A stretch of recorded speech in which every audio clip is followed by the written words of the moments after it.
Catching up on any NFL game is easier than ever before. Going deep for it all. Devontae Smith. He has got it. Touchdown. Your Eagles are world champions again. The Zone is the home of boxing. Really spurs you on, gets you going. Let's make history. Pure power. There's no way back from this, surely.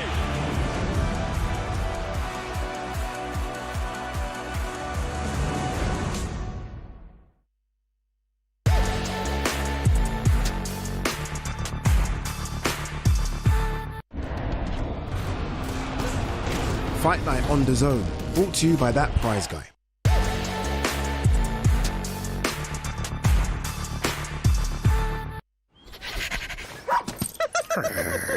Rover, here, come here. Oh. I'll be right back. Good, Rover, come on, sit. Okay, let's go home. Rover, stop. Rover, what are you doing? Rover, will you stop that? Rover, are you crazy? Oh, you stupid dog. Sorry, where were we? You crazy dog. Red Bull gives you wings. What's he got saying? Turn around. I'll join them.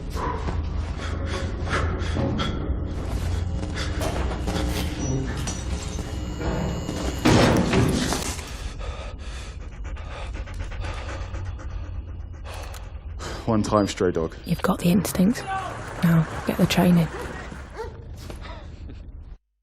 Introducing the casino you love to hate, Mr. Q. The following program is recommended for those 16 and over, as it contains sporting violence, possible bad language, and flashing imagery.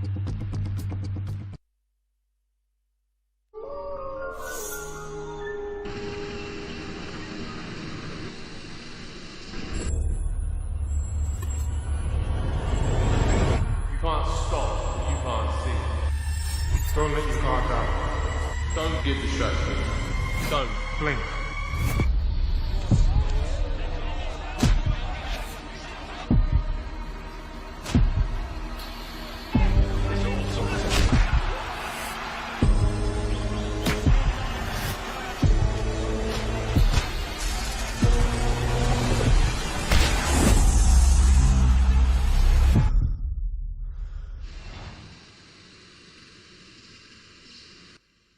I told you, don't blink.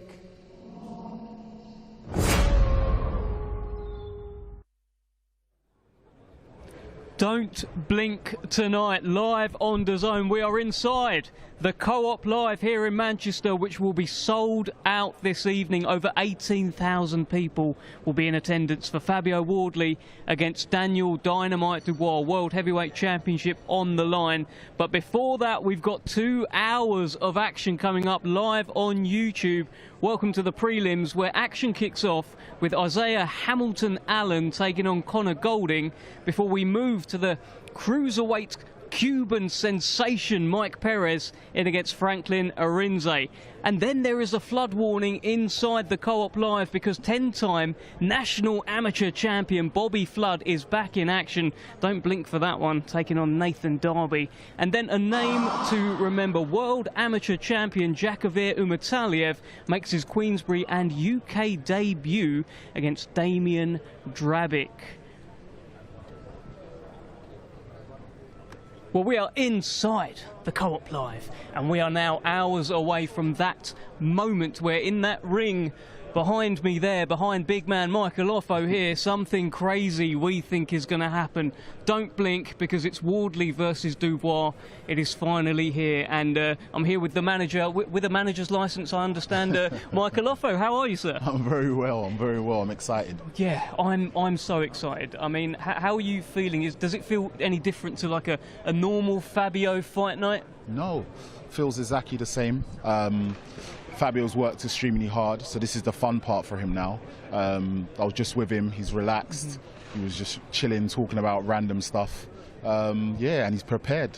So it's exciting times. Has he ever been anything other than relaxed in the build-up to a fight? No. Because he's such a cool character. And that's the scary part, because he's always so relaxed. So you don't know where his head's at.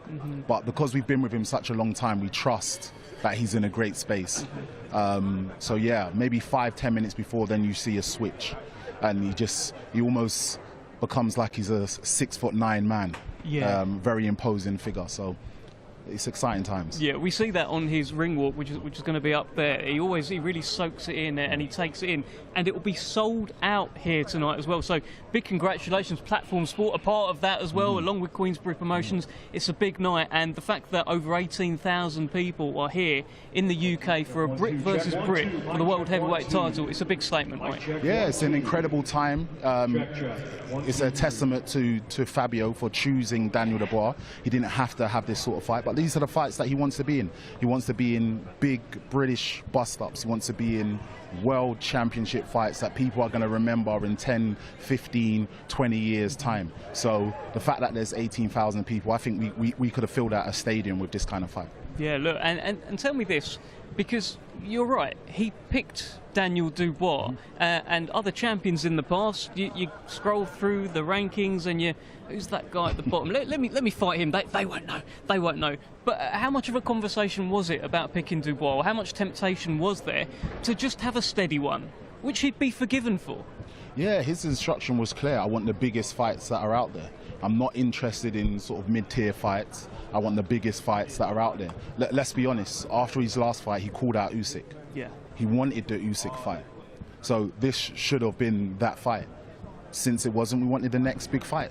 He's never going to run from anybody. And this is the kind of thing that gets him, gets the juices flowing. Tell me, in terms of the build-up, it's been good fun with you and Sam Jones. Are you friends again now? Are you okay? What's going on there? Yeah, we're not friends. I don't think we'll ever be friends. And this is competition. He's backing his man, although for his entire career he's never backed him, but all of a sudden now he's backing Daniel Dubois, and I'm backing Fabio Wardley, and I will always back Fabio Wardley to the end. Will it make it a bit sweeter because of the kind of individual almost bust-up that you guys have had now? It adds a bit of a layer, doesn't it? Yeah, I think, look, boxing, there's always rivalries, right? It's all about the entertainment, it's all about the competition. So I think from that perspective, yeah, I will be giving him a look over the other side of the ring saying, I told you, I haven't got it wrong yet.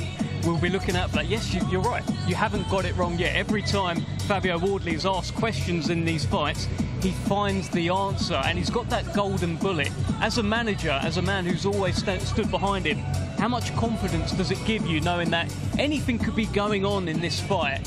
He's got one punch that could change everything. Yeah, and I think over the years he's shown mentally that he's probably the strongest fighter out there. You can never write him off. For each round, he is going to be committed to taking his opponent out. And after getting to know him, it's just what we expect. Even if the chips are down, Fabio Wardley will find a way to stop Daniel Dubois. Fabio used to start quite slow in fights. We saw it against Nathan Gorman, it's Nick Webb, I think Eric Molina as well. A bit of a slow start, and then the red mist comes down and he ends up knocking the guy out. He can't start slow against Daniel Dubois, right? No, I think he started slow because he's been afforded to. Yeah. If Daniel Dubois comes out like if he comes out almost possessed, then Fabio will match that energy. Fabio will be prepared to match any energy that Daniel brings. So if it's a slow start or a fast start, just know that he started. What do you expect, though? Because against Anthony Joshua, that was the best Daniel Dubois we've ever seen. He charged to that ring. It was like this, and then he charged towards Anthony Joshua, and Anthony Joshua couldn't match the energy. What are you expecting energy-wise from Daniel tonight? Because he has talked about using his skills too. Yeah, just from seeing him this week, I think the bell's going to go, and I think he's going to try and get Fabio out there in the first round. And again, like I said, I think Fabio is going to match that energy. And, you know, I don't see a 12-round fight. I see a very, very quick fight. I don't believe this fight goes past 3-4 rounds. I think that there's going to be 3 guys sat ringside with the easiest job in the world. The judges, they might as well go home now. We don't need them. We don't need them. We don't need them. But there's so much coming up tonight on this show. Of course, 6:30 will be live on DAZN. I mean, top to tail, so many amazing fights to look forward to. Really one of the cards of the year. I'm looking forward to the UK debut of Bahadur Jalilov, double Olympic gold medalist, double world championship gold medalist. Bit of a sleeping giant, perhaps, in the heavyweight division. Takes on Argan Smirkici, and then the vacant WBA International Super Lightweight Championship will be on the line as the unbeaten Khalil Majid takes a bit of a step up here against a man who's been a huge lightweight over the years, now jumping up to super lightweight, Welsh veteran Gavin Gwynn. And then we've got the UK debut, perhaps a few weeks later than it was supposed to be, in David Morrell, meant to be taking on Callum Smith a few weeks back. That fight didn't happen. David Morrell stuck around here and takes on Zach Chelli, what could be a bit of a rocky story. And then we get to the business end of the show. Fantastic fight in the light heavyweight division. Liam Cameron takes on Brad Ray. That's Liam Cameron defending the WBA Intercontinental Light Heavyweight Championship against Manchester's own Brad Ray. And then speaking of Manchester's own, Jack Rafferty has sold so many of those 18,000 tickets here tonight. Massive, massive ticket seller, fan favourite in Manchester, but a real step up for him, up to welterweight and up in class and level against the veteran engine Echo Esserman. And it all builds up to that crescendo at the top of your screen. Absolutely cannot wait.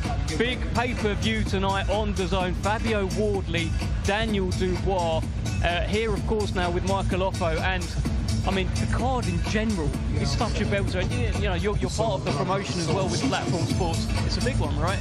Yeah, I was just looking through, and they can all be main events. You know, there's some fights there that I'm really interested in. I'm looking to see what Majid does. Yeah. That's going to be exciting, Phil, because we know that Gavin doesn't stop. We also know Echo Esserman doesn't stop. So I think it's going to be an action-packed night, and yeah. Don't blink. I think the whole cards don't blink. Oh, are you just going to be there like this, or for the whole night? Listen, I'm caffeine ready. I've got all of my drinks ready. I'm prepared. I'm high flying. I'm ready to go. I love it. Get your popcorn and your caffeine, etc., etc. Tell me about Mike Perez. He's coming up on the prelims. Very much. It's been quite the story, quite the ride. Now 40 years old. It seems like no one wants to fight him, Mike. What's going on? Yeah, he's 40 years old, and he's probably one of the most feared and avoided cruiserweights. We've offered him to everybody, and they all seem to just run away or be scared to fight. So it is an official call out. Anybody out there that's a cruiserweight, that's in the top 10, in the top 20, that feels that they have the skills to beat them number one, try and go through Mike Perez first, and let's see the outcome. For me, that might put a bit of pressure on this now, because if he doesn't look great, labours to a points win, that kind of takes the sting out of everything you've just said there. But if he knocks him out, he can say, give me Alois, give me Pat Brown, all of these guys, if they want to move on, come and see me. But he needs to perform, right? He needs to perform, but also if you look at his resume, he's been performing for years. So if you're talking about these guys need to gain experience, there's no better person than to get experience from the veteran Mike Perez. Yeah. Mike Perez wants to fight Pat Brown.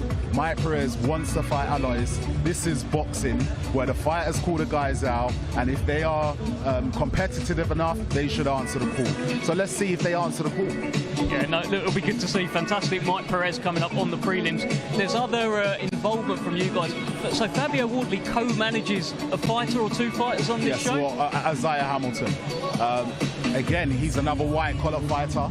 He's been motivated and seen what Fabio Wardley has done and wants to do it. They're both from the same hometown, Ipswich, and he's another hungry young lion that wants to do big things in boxing. So he's here to make a name for himself and put the division on blast. I love that. I spoke to Fabio about it a couple of weeks ago. He said he was going to get into this kind of managing side as well.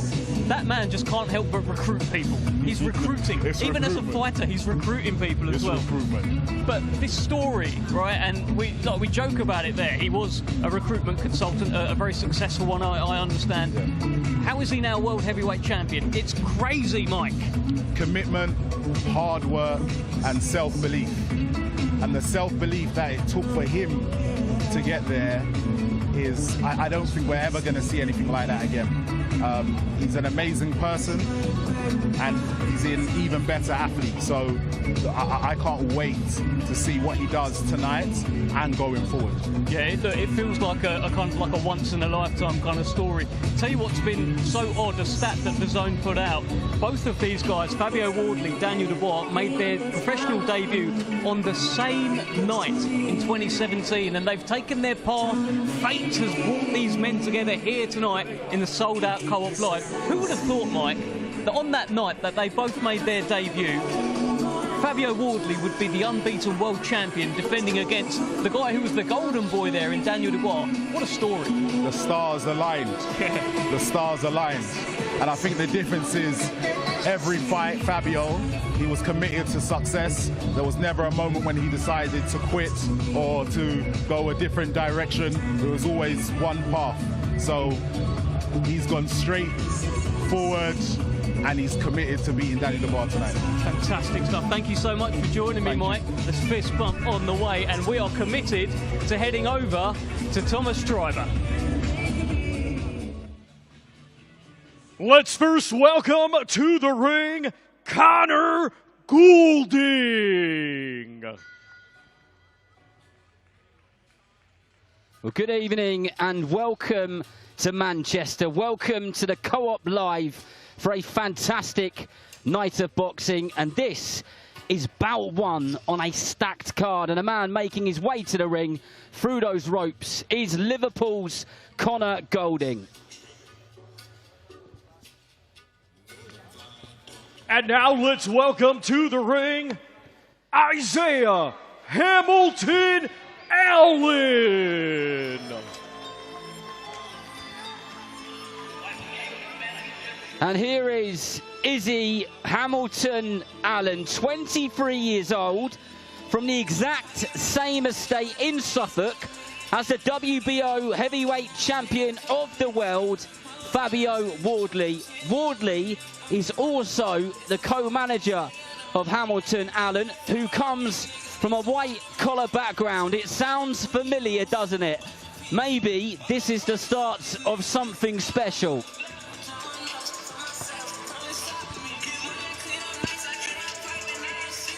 Ladies and gentlemen, welcome to Don't Blink. It's World Championship Boxing from Co-op Live in Manchester, England. It is all being brought to you by Frank Warren for Queensberry in association with Platform Sport, along with their great sponsors, Mr. Q Casino, That Prize Guy, Global Next Trade, FlexiMize, Riyadh Season, and Vow Nutrition. We get things started with 4 rounds scheduled in the super welterweight division. When the bell rings, the referee in charge and scoring the contest will be Howard Foster. Introducing first, fighting out of the red corner, he comes to the ring wearing black with red and weighed in officially at 157.1 pounds. Coming to us from Liverpool, England, he brings a professional record of 6 wins and 10 defeats. Ladies and gentlemen, please welcome Connor Goulding.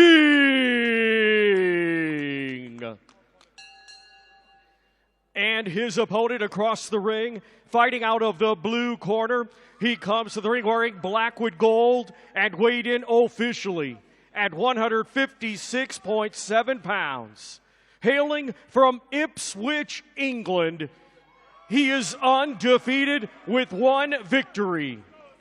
Ladies and gentlemen, here is Isaiah Hamilton Ellen.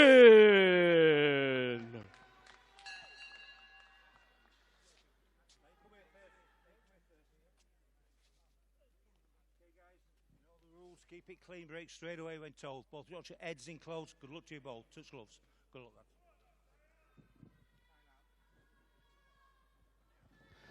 Well, here we go then. The first of many on an unbelievable card here at the Co-op Live in Manchester. You're joined by myself, Darren Rees, and Zach Miller. We had to get a Mancuni on board. Good evening, Mr. Miller. How are you, son? We're here. We're together once again. What a night is in Manchester. What a night. British dust-ups from top to bottom. Incredible. Well, as they just sort the gloves out of Izzy Hamilton Allen, which will take just a few moments, your main man, one of your best pals, your brother in boxing, is our co-main event tonight. Jack Rafferty in there against Echo Esserman. That has got all the ingredients, Zach, to be the fight of the night, hasn't it? You know, when, of course, away from Fabio Wardley versus Daniel Dubois, of course. Yeah, what a fight that's going to be. And to be a part of it in the camp with Jack and to be here tonight, ringside, it's going to be very, very special. But what a card we've got from top to bottom. Incredible. Unbelievable, Darren. It's easily the best card of the year, in my opinion. It is. That's exactly what I called it. But this is what we've got coming up on the prelims this evening, or this afternoon, if you like. You've probably still got the old kettle on. There'll be some City fans watching City versus Brentford in the stadium next to us. There's a few people already taking their seats. And the first fight, Izzy Hamilton Allen versus Liverpool's Connor Goldin. And then Cuban cruiserweight Mike Perez, who seems like he's been around forever, Zach. Yeah, he wasn't that long ago. He was fighting Povetkin. That was 10 years ago. I know he does. He's been about for a long time. But I was saying the other day to Dev, you know, longevity in the sport. He's clearly looked after himself. And he's here tonight again in a cruiserweight contest, you know. He's got an opponent in front of him there that he wants to beat. And he's going to want him to get himself back into title contention, shall I say, you know. But, yeah, Mike Perez, he's been about for years. It feels like it, doesn't it? I remember when he fought Carlos Takam. I think it was in Canada a long time ago. Anyway, enough about him. He'll be up after this one. Bobby Flood. If you didn't see Bobby Flood's debut, it was in Dublin. It was on the undercard of Pierce O'Leary versus Maxie Hughes, and Anto Kakachi was also on that card as well. Yep. And Bobby Flood was on the prelims, like we are now. Got his man out of there in 1 minute and 8 seconds.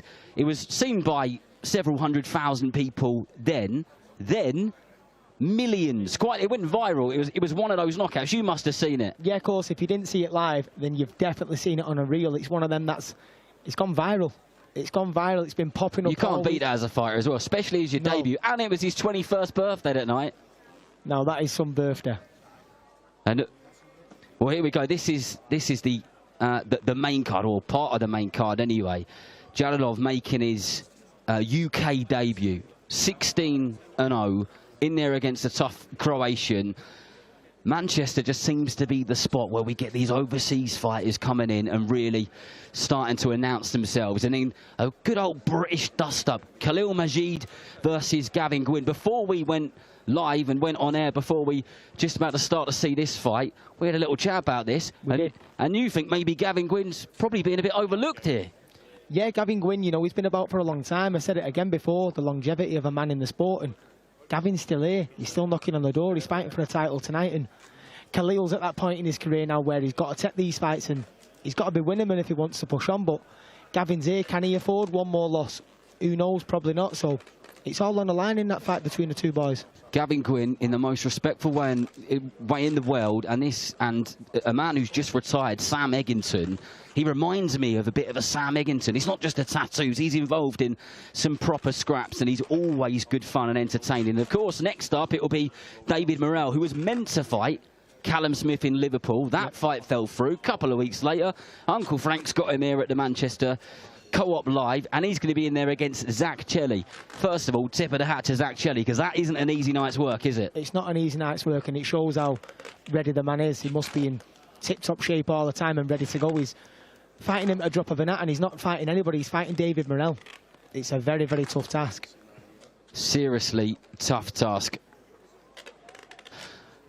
Well, all of that live on DAZN exclusively from 6:30 p.m. British summertime. And it looks like Izzy Hamilton-Allen, the man co-managed by Fabio Wardley, tonight's headliner, is ready to go. A little cheer inside the arena. Both fighters better cool down a little bit, but don't you worry, because under those bright lights, they're going to get straight to business. Both fighters come to the centre of the ring. Izzy straight there, being nice and busy with that jab, head and body, body and head. And Conor Goulding got a nice tight guard there, Zach. Just tucks his elbows in as a jab sneaks through the middle from Hamilton-Allen. And he'll just feel his man out here and just see what works. Yeah, Izzy just landed a lovely jab, body and right into the head then, but Conor Goulding's come here tonight on confidence. He won his last fight out. He's not coming here tonight just. And it was a bit of an upset as well. He wasn't meant to fight. It wasn't meant to win that. It was a 3-0 prospect, wasn't it? Yeah, of course. So Conor's coming here to test himself once again, and Izzy's got to try and put a stop to that. But no, it's a fast start from both of them, and they're both in the middle of the ring wanting to set centre. Good jab there from Izzy. That seems to be the key for him so far. Just trying to get that jab working, work out his distance. He said that he's always admired those kind of aggressive style fighters, but as a big fan of boxing ability and the technical side of the sport as well. I spoke to Conor Goulding earlier on in a fight hotel. He's here with his extremely proud dad, Billy, and he's come to win. Genuinely has really come to win. And like you said, Zach, he upset the apple cart last time, beating a up-and-coming 3-0 prospect, and he would love to do exactly the same thing again. As Izzy just sits tight on the ropes there with that right hand low and tucks in a left hand under the right elbow of Goulding from Liverpool. Yeah, he's on the front foot, he's pressing him. He has come here tonight to win, shall I say. His dad's in his corner here, very, very vocal in the corner, and he wants to get this win over Izzy, but Izzy's boxing slick up to now. He's throwing that jab from the hip, backhand to the body's working. I like his style. He's very relaxed. Hamilton-Allen, Izzy from a white-collar background, so exactly the same journey, if you like, from the start as the man from his estate, from the exact same estate in Suffolk, Fabio Wardley. And both of them are having a go here, Zach. There was a nice right hand which snuck through there from Izzy, and Conor Goulding said, well, if you're chucking one of them, you can have one back. Yeah, he answered right back with a right hand of his own, and it landed. I think it even registered, but as you were saying, from the same estate as Fabio, come from the same background on the white collar. One's opening the show and one's finishing the show. Mad. What a combination that is. As Conor Goulding just tucks his arms in nice and tight with those elbows, just walks forward and tries to kind of pile the pressure on a little bit to Izzy, but not give him the space to work. And that is exactly, of course, which he will want, is a bit of space to work. He's ever so slightly the taller man in there, Zach, and maybe just got a little bit of a longer reach, and he needs to use that to his advantage, get that jab off, which he's doing there. Goulding just misses with the right hook as we go into the last few seconds of the round. Nice right hand over the top. Nice combination from Izzy, who seems quite comfortable on the ropes as well, doesn't he? He's quite comfortable coming forward and quite happy to sort of sit there with a low guard and pick his shots. Yeah, he's quite a slick boxer, but he's aggressive with it. You can see he's trying to put some venom in his shots, you know. He's throwing that jab from low, popping it, and then he's trying to look for the right hook round the guard. Goulding's got a nice tidy guard through the middle, so he's trying to prize him open downstairs and with a jab right hook as well as Izzy. But yeah, it was a good start. Conor's trying to put the pressure on.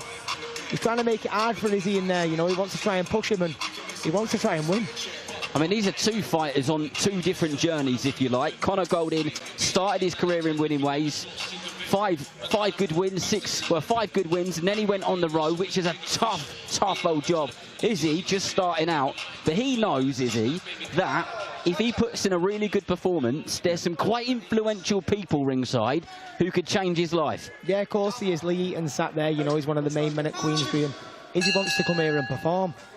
He's probably got a little bit of pressure on himself, you know, being who he is. He's co-managed by Fabio, he's from the same estate as Fabio, and he'll be putting pressure on himself to what I've got a good performance on, but he's boxing well up to now. One of the things that Goulding said to me earlier on is that he still gets, even though he's had a fair few fights, he still gets a bit of nerves in his gut, in his stomach, which is a good sign. It means that they're keeping him alive, and he kind of actually wants to be here because it excites him a bit, doesn't it? Yeah, of course, and he's still got that winning mentality in his head. I know he's had 16 fights, he's won 6, but oh, lovely shot from Izzy, landed the backhand and jumped straight on him. Good work there from Izzy, throws a double right hand there. Golding just trying to gathers himself together, finds his feet, back round, moving around with a tight guard on the left-hand side of the ring there. Yeah, he don't want to get stuck on them ropes though and let Izzy start unloading while... That's the danger zone for him, isn't it? That's where he would love for him to be. It is, but the backhand, what he landed then, what started, that was done right on the end of range. It was a lovely shot. You can hear Golding's corner tell him to compose himself. You want him to get back on his boxing and, you know, he should start smothering the range so he's not on the end of them shots a little bit, maybe. But what I like so far is every time that Izzy lands a good shot or a good couple of shots, not that it wakes Golding up, but it makes him kind of come alive a bit more. It makes him fight back. And you see that a lot, don't you? Is a lot of fighters become more dangerous the more hurt that they get, or the more caught that they get. I'm not saying he's been hurt necessarily in this fight so far, but some have registered, haven't they? Yeah, they have them 2 backhand registers, and I think a couple downstairs have as well. Golding's not pressing forward as much as he was in the first round here now. But I like what he's doing. He's using the ring well, and when he's stepping out of range, he's gliding straight back to him. Golding back to his boxing. Izzy just lunges forward with that jab to the body, then sticks the right hand over the top, and there it is again. That jab. You wouldn't know that he hasn't had a long amateur career. There's normally you can see signs of an amateur career, but he looks like a well-formed fighter, does the foundations well. Yeah, I like the way he just used his front arm to get some range and landed a nice uppercut. And it's a tough opponent as well for Izzy for his second fight. Yeah, it's his second fight, and Golding's not a journeyman. Lovely right hook over the top. Golding needs to be careful here of throwing a lazy jab. Izzy's looking for the slip backhand or the right hand over the top. A big, deep breath through the nose from Izzy, and the pair of them go again. There was a little bit of a pause to start this fight because of some glove problems, but as I said, it wouldn't take long to warm up, and these two have been straight to it as we go into the last few seconds of the round. Golding coming forward. They're well matched. Very well matched, and like you said, Golding's not a so-called journeyman, what a lot of people do get on the second fight and early on in the career. He's won 6, lost 10, but he's here to win. He's won his last one. He's on a bit of confidence, and Izzy stepped up to the plate here. He's boxing well. What does Izzy need to do more of to be more successful? I think the more Izzy throws, I think Golding's going to throw back with him. I think he can try and exploit that, maybe get him jabbing back with him, and then that slip backhand will come off Golding's jab when he fires back. But when Golding's got his hands up in that tight position, just go on him, maybe two-phase, start going through him a little bit. But Izzy's not put a foot wrong yet. He's boxing well. Both doing some good stuff. Izzy, Hamilton, Allen been sparring with the likes of the McCormacks and Chris Congo and some other fighters on the lead up to this, so been in there with some experienced operators, and we know sparring is very, very different to the real thing, but you can learn lots from people like that. Both Chris Congo and the McCormack brothers, been there, done it, got the t-shirt, especially on the amateur side of the game. So I spoke to Fabio Wardley actually earlier on this week, and he said that Izzy's a student of the game. He's got the right mentality, and he's a sponge. He wants to learn, and that is the attitude that you want, and that is the attitude that you need, Zach, isn't it, if you're going to go far in this business, because it's a tough old business. It is. You've got to take what you can from everybody, and even being around Fabio this fight week is learning the tricks of the trade. He's learning how to keep yourself composed all week with the media, the open workouts, even stuff like that. But in the gym, he'll be watching. He'll be watching and learning all the time, and this is a very, very good fight for him. I think it's a very well-matched one. Golding giving Izzy so much to think about. He's not giving him those opportunities, those breaks where he thinks, right, what I'm going to do now is I'm going to try this, I'm going to try that. He's constantly on his case, non-stop, putting the pressure on. And look, if he's not tying him up, then he's chucking something upstairs. And if he's not doing that, then he's sinking in the shots to the body, which is making Izzy have to think about his work, isn't it? Yeah, it is, and Golding's up the pace here this round, Darren, and it's making Izzy have to work a little bit harder. And so far, for me, this is a golden round. He's really piling on the pressure here. Yeah, he's backing him up to the ropes, doing a little flurry, you know. They might not be landing, but he's working hard. But that was good from Izzy. As we go into the last 1 minute 15, 1 minute 20 seconds. Like to see Izzy try and time one through the middle, you know, when Golding's flurrying the shots, just land a better one. Golden corner, shouting for Connor to slip those shots. I guess they want him to try and counter with that right hand, because the jab of Izzy's is good.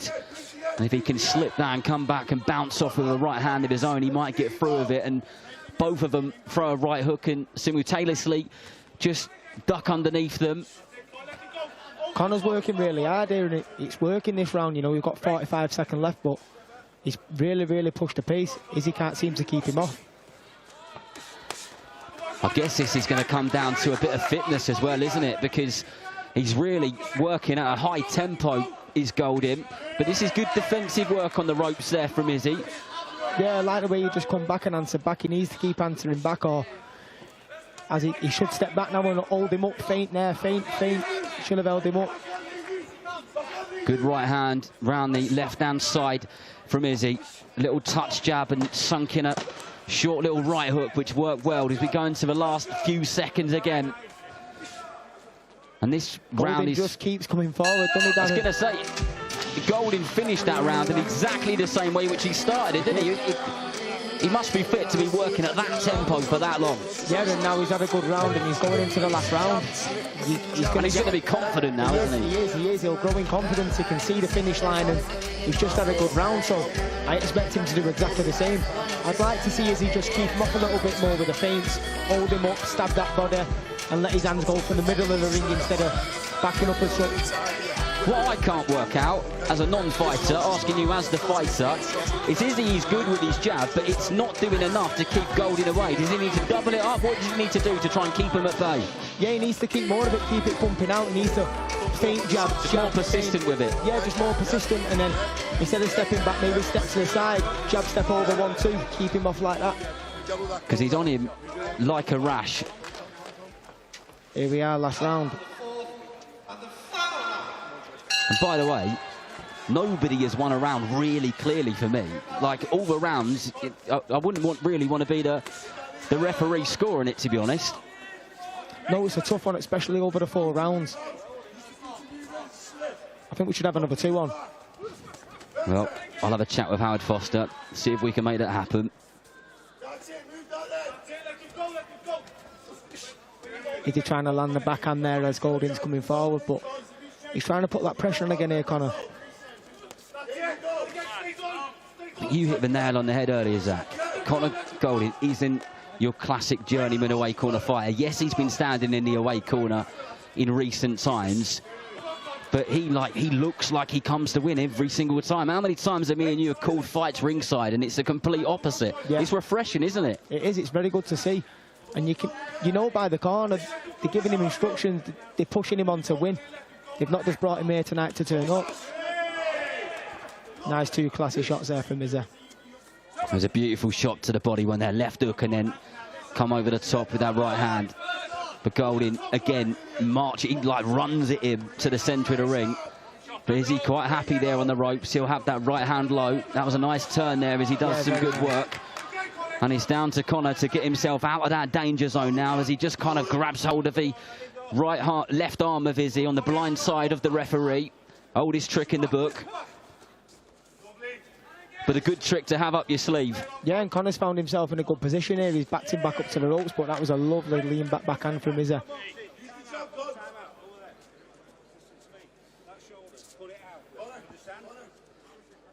The referee just having a chat with Izzy. Couldn't quite work out what that was for. Could you, Zach? No, didn't really get it. Looked like it might have been something to do with holding, not sure. But anyway, here we go again. You can hear the corner pushing Connor on here. Last minute they're shouting. And I think they sense that he may well. There's a possibility that he'll get the nod here. That's if he can get a strong finish to this round as we go into the last 50 seconds. They're confident. Both guys have done some good boxing. They've both landed some good shots. Connor's done an amazing job of piling the pressure on. Is that going to be enough when it comes to the ref scorecard? Will we go to the sound of the final bell? Yeah, he's working really hard. Izzy started off very well in the first 2 rounds, looking sharp, slick, but Connor's he's pushed on a lot. Do you know, the only disappointing thing about this fight is that there isn't enough people here to see it, Zach, because if you had a big old crowd in here and it was 8:30 in the evening, you'd get some roars for this, wouldn't you? Yeah, it's a belting 4-rounder. Izzy just landed a lovely lean back and then probably the best shot of the round. But yeah, what a 4-rounder to start the night, Darren. As they say, start as you mean to go on. Connor Golding just smiles as he taps gloves with Izzy Hamilton-Allen, who does look knackered but did a good job in there. He's got a fantastic jab.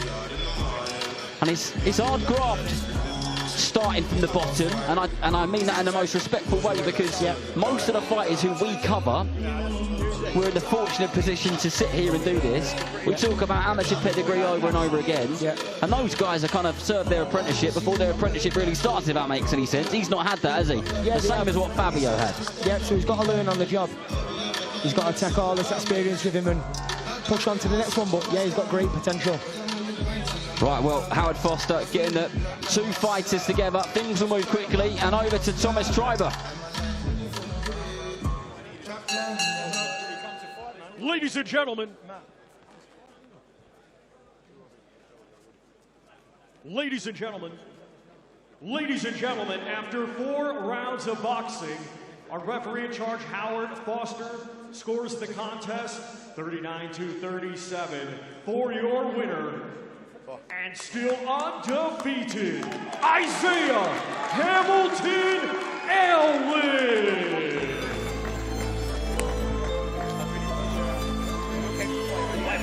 Well done to Izzy Hamilton-Allen, the man from Suffolk. He's the man.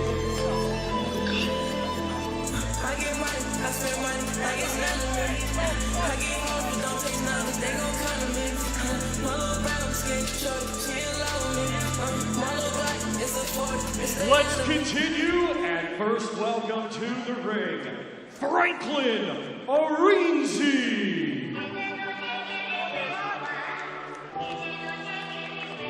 Well, the action will be non-stop this evening before the previous fighters have left the ring. The next one is on his way. Franklin Arinze, a 10-0 undefeated, heavy-hitting cruiserweight from Lagos, Nigeria, is here to kick off our second bout of the evening. And now let's welcome to the ring, Mike the Rebel Perez. Well, we said it earlier on, it feels like this man has been around for a long time and operating at a very top level for a very long time as well. Cuban cruiserweight, former heavyweight, Mike Perez.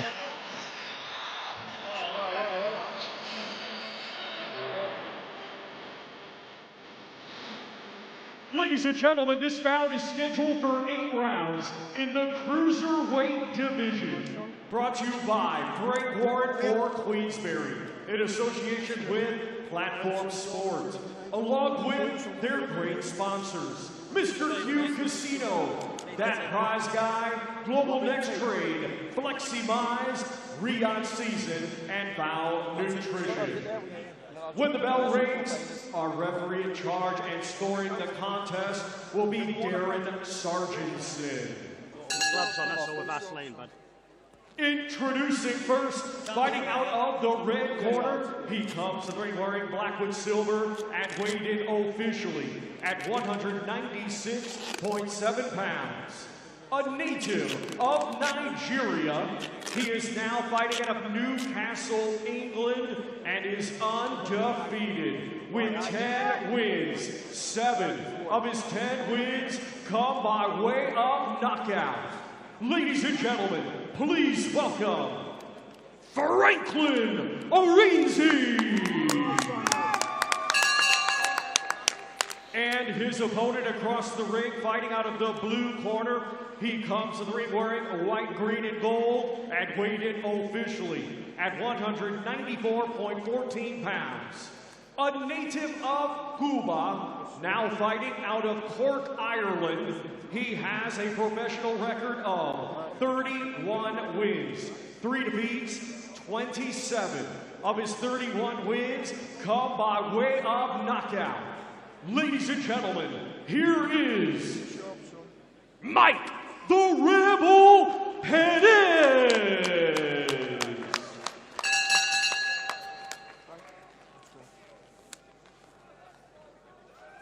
Fellas, both know the rules. Keep it clean. Nothing low. Watch your head. When I say break, take a step back. Most importantly, defend yourself at all times. Best of luck. Well, the action continues here at the Co-op Live in Manchester. If you're just joining us, welcome along. You're joined by myself, Darren Rees, and Zach Miller. This is the prelims in the white, gold, and green shorts.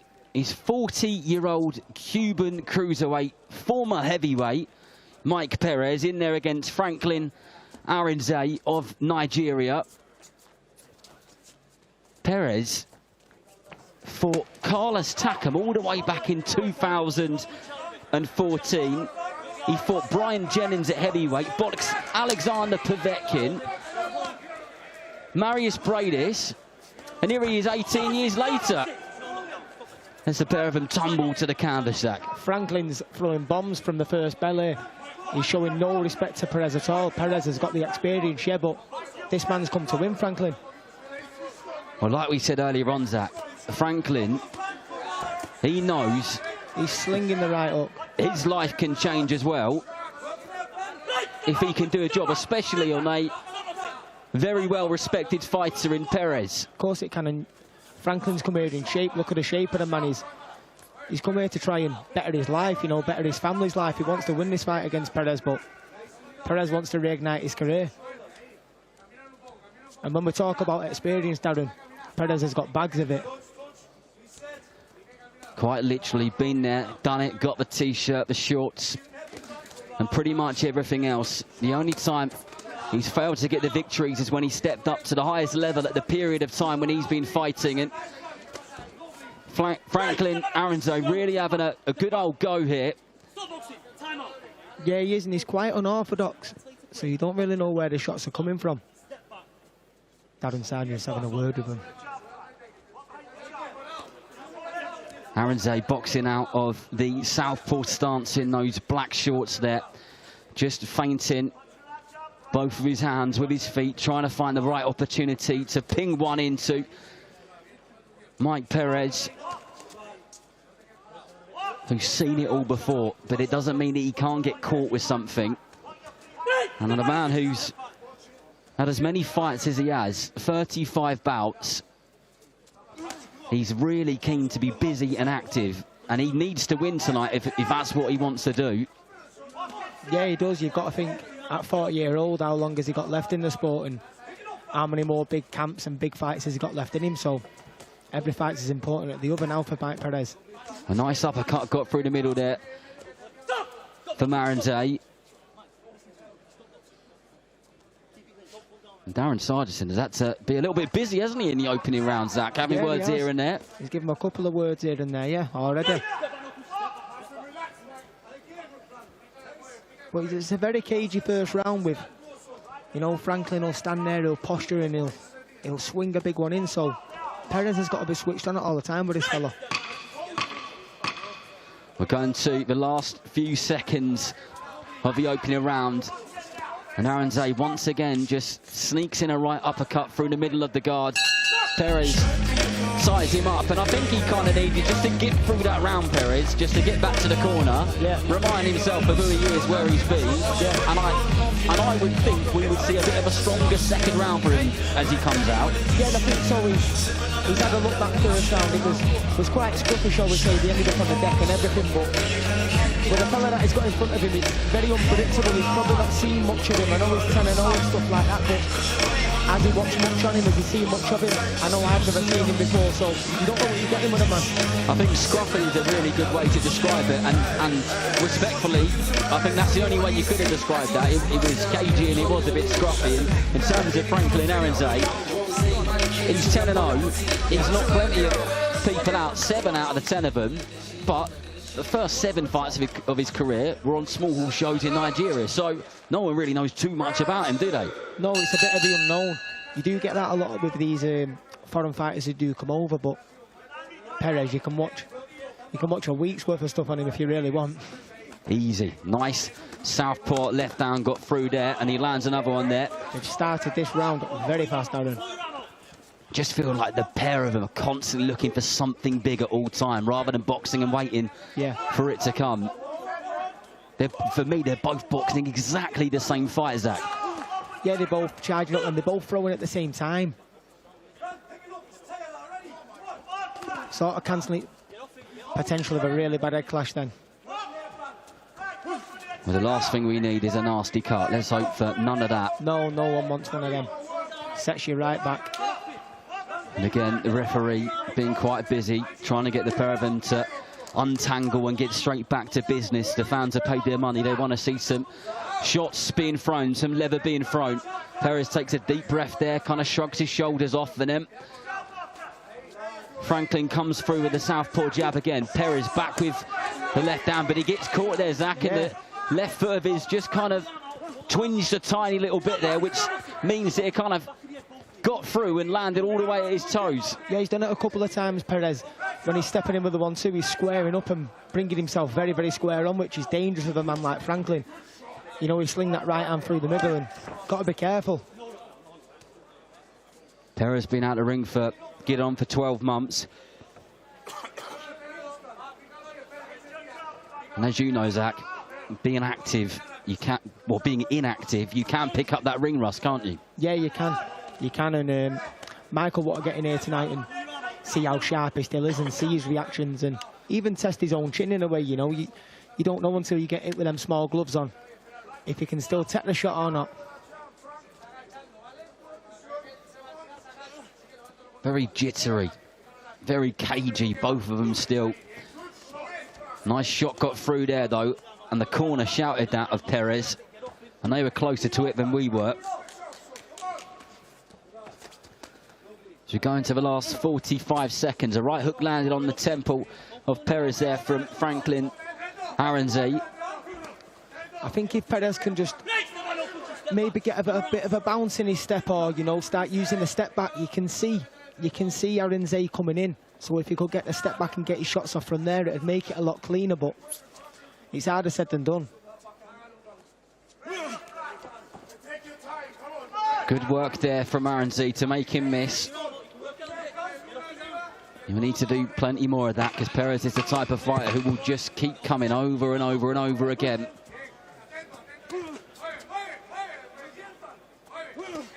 And again, Zach, I think we've got another fight on our hands where it's relatively tough to score the rounds. It's hard because, you know, we're looking at Perez here now, he's 40 years old, the experience he's got is unbelievable, but what has he got left? And Arinze's come over here, 10-0 undefeated. He's got that winning mentality again, Dan, and he's going to want to come in here, and like we said earlier, he's going to want to bet himself. He wants to win this fight and get back on the big stage again and again and again, so it's one of them fights where it's pretty evenly matched, and the way they both fight in this fight, they're cancelling each other out. I'd like to see Perez just clean it up a little bit and try and get his boxing together. Well, when that bell sounds, you're talking about experience. It'll be the 167th time that Mike Perez has heard the sound of the opening bell. And that tells you the kind of experience that that man has got. The last time we saw him on a Queensberry card was when he stopped Stephen Ward at Portman Road, Ipswich Stadium. The lightning was in the air, the rain came lashing down, and that was a night that Fabio Wardley landed a right hand from the gods, which put Justin Hooney on the canvas and won him the fight, which is a big reason why we're here today, because, of course, he headlines tonight defending his WBO Heavyweight Championship of the World against Dynamite Daniel Dubois. What a cracker that's going to be. Live and exclusive globally from 6:30 only on DAZN. What a fight that is, Darren. And I said it earlier this week, and they couldn't have named the show any better, could they? Don't blink. The tagline is fantastic, they couldn't isn't have it? named it any better. I'd like to take the credit for it, but I've got absolutely nothing to do with it. I'll just say it was my idea. We'll run with that.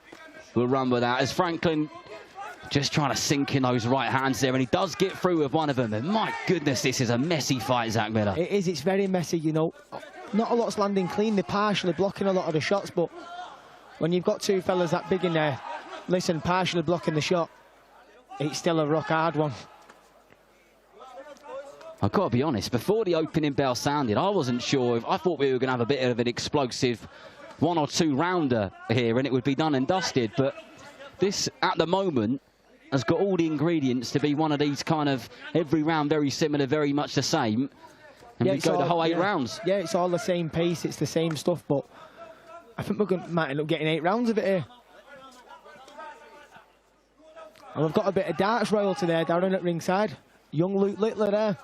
Oh yeah, Luke the Nuke has taken his seat. Of course, he won the Premier League on Thursday night, doing well in the darts, is the world #1. But we're not here to talk darts now, Dazza. That's what Zach Miller's thinking. We're here to talk boxing. Both sinking. It's like a body spar this second half of this round. They're just sinking the shots into the body. They could spar in a phone box, these two, couldn't they? Fight in a phone box and just do milling. That's what it seems to be like. Would you fancy yourself for a bit of milling with him, Darren? February 31st, I'm free.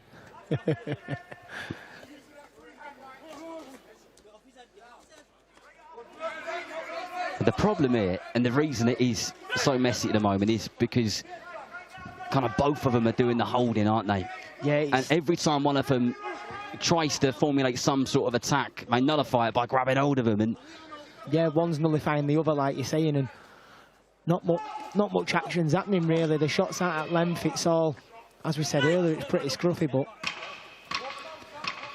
we go on. End of the 3rd round.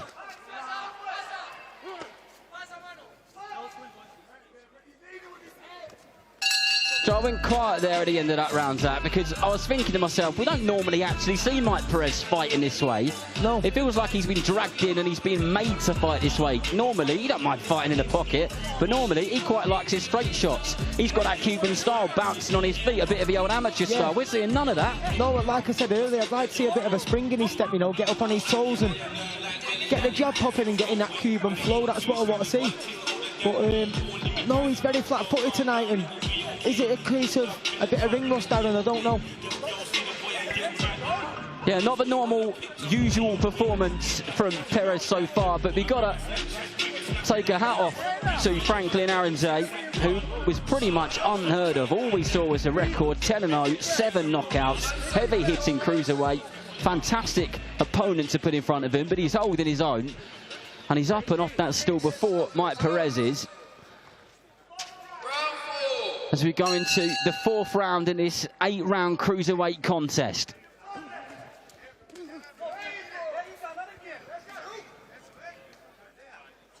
And I reckon the corner of Perez, Zach, have told him, keep your distance a bit and let's see that 1-2 like we normally do.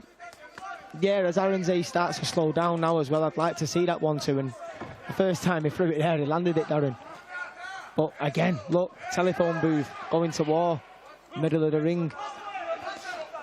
This is more like it now. There's a bit of space for the pair of them to work, and there's a bit of a bolo shot there as well from Perez in the southpaw stance. Yeah, he threw that left there again, it was, and landed on the back of the head. Oh, nice shots there from Perez. The sweat bounces off his head and just sparkles in the lights above the ring here at the Co-op Live in Manchester. You better be careful of my new cream jumper. A very nice cream jumper it is too. And I can tell you now, Darren, Arinze's come over here. He's pretty unheard of. He's 10-0, and the account of making of himself.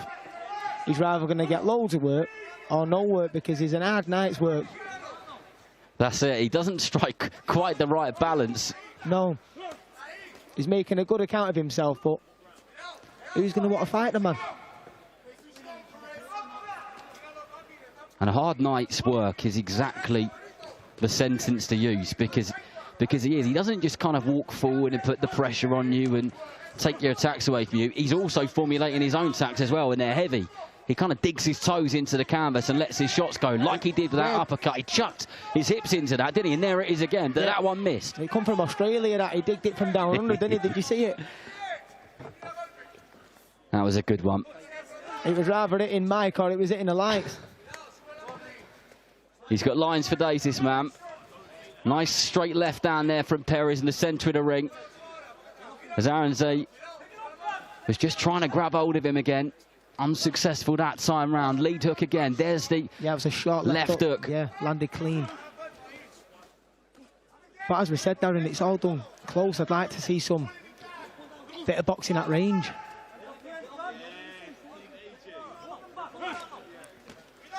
Both caught each other off guard there, didn't they? Yeah, I thought Arinze switched off, got it, and then Perez did the same.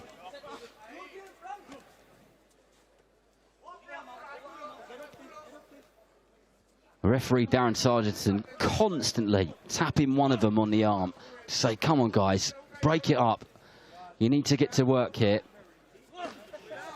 Big shot there from Arinze. Yeah, you can hear the sound of them landing here, but not a lot landing clean again.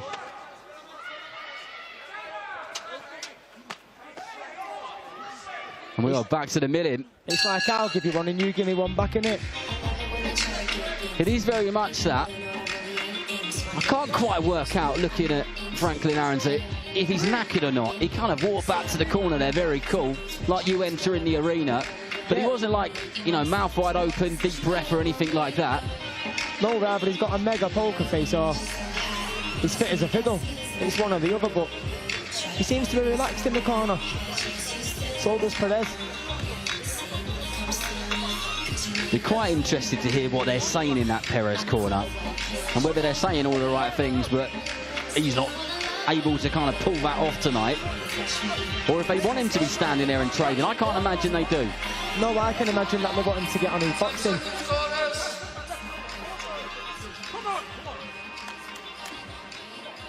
Seconds out. Round 5.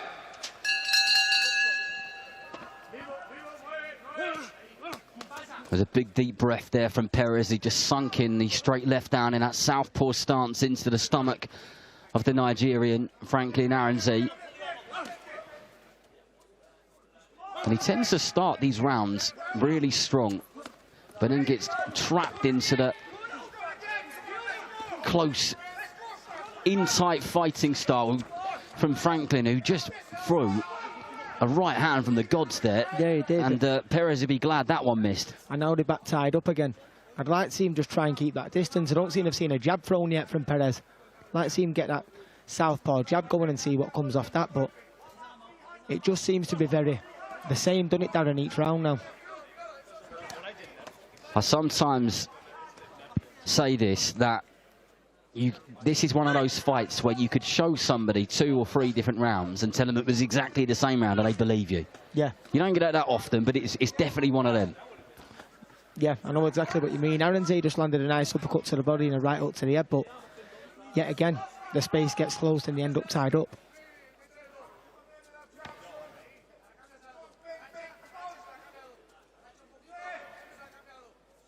A little bit more feint in there from Perez. Yeah, tries to get that left uppercut off, but Arinze was out of there, out of the danger zone at the right time.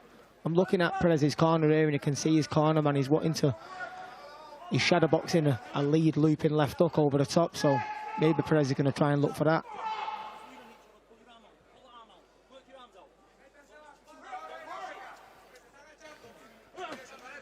This one into the body. Yeah, he sunk that one in, didn't he? Yeah, right into the Put middle. some effort into it as well. You could tell by the exhale of breath as he threw it from the Cuban. Arinze just walks him back to the corner now, and they get broke at the ropes.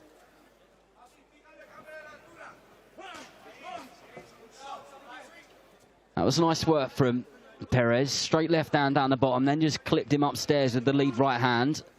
But nothing followed. He gets caught with a right hand from Arinze, but straight back to business. Arinze's caught him with a few of those. Yeah. But has he capitalised on it enough? I don't think he has. No, I don't think he has, but I think it's due to Perez's mistake. He's landing his own shots and then maybe switching off a little bit, and that's allowing Arinze to come back with his own shots. But like you said before, Perez threw a lovely backhand to the body. He threw it again there, but I think because Arinze is dipping down to his right, he's throwing it down there because it could probably hit him in his head or his body because of the position that Arinze is putting himself in.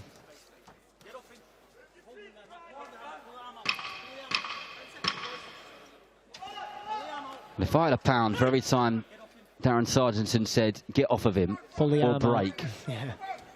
I'd be a very rich man. Well, very much more of the same. But it could be one of those fights, Zach, where just someone lands something out of nowhere. How often, you see that quite often, don't you? Yeah, you do. This is more of the same, more of the same, more of the same. People start switching off, and then you go, blimey, where did that come from? Yeah. I think we need to like that to liven this one up a little bit. Yeah, not all fights will be brilliant, not all styles will match. And it's not a terrible fight, but it hasn't necessarily caught light at all, is it? No, it's not, Darren, but I tell you what, we're early in the night and what a night of boxing we've got in front of us. We're on the second fight, Darren. That's it. Some card we have got. Speaking to people around the fight hotel, fight week, and everyone's saying the same question. Who have you got? Wardley, Dubois, Wardley. No one can call it. Nobody can call it. No. That fence is full. There are a lot of people sitting on it, me included. And me.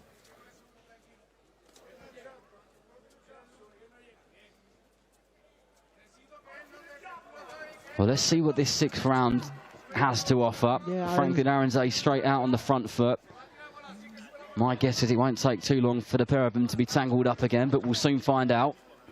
Yeah, he's come out on the front foot and he's cleverer than what you think. He's moving to his left away from Perez's backhand when he is going on the front foot.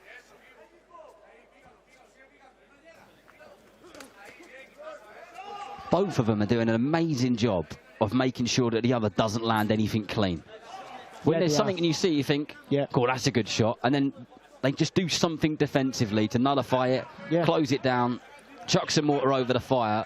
And they've done that, well, for nearly 6 rounds now, over and over again. Yeah, and when we have seen one land, the other lands straight back. So, like you say, it has been an hard one to score.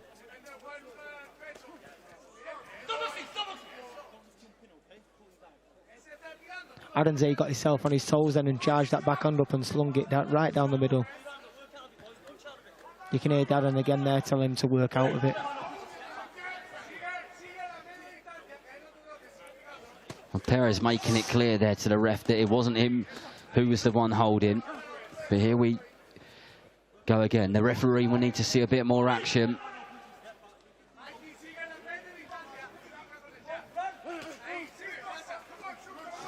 I tell you what, there's some thud in that backhand when Perez throws it down the middle.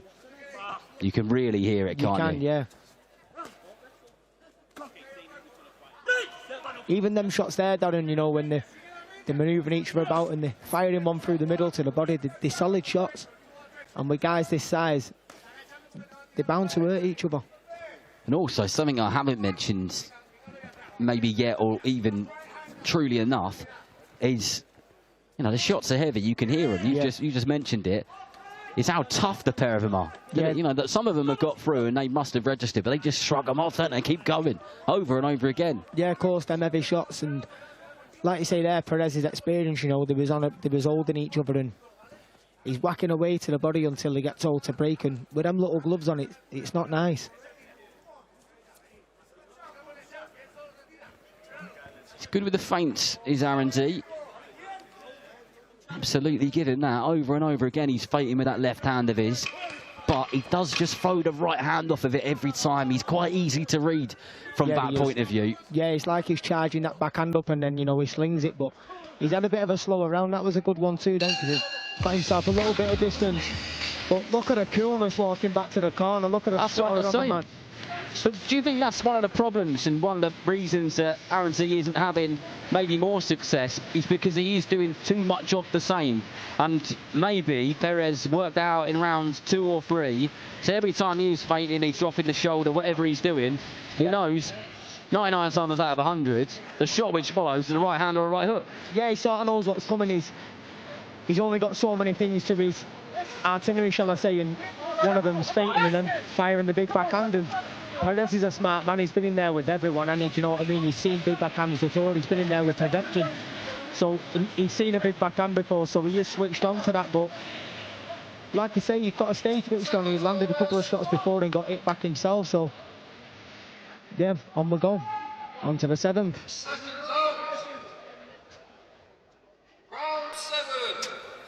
And let's see if we start to see some urgency from either fighter. As I mentioned a couple of rounds ago, Perez tends to be the one who starts the rounds a bit better and a little bit more switched on, if you like. And then Arinze gets into the mix of it a little bit and doesn't dampen the fight, but he kind of turns it into the type of fight maybe that he wants. But a bit more lively on their toes, which is nice to see.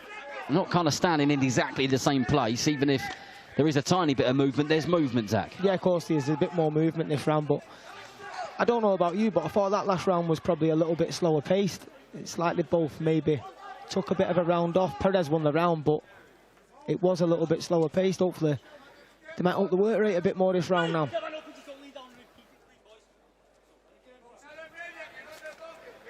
It was definitely a slower round last time, and we've already seen a slight increase in tempo here. Yep.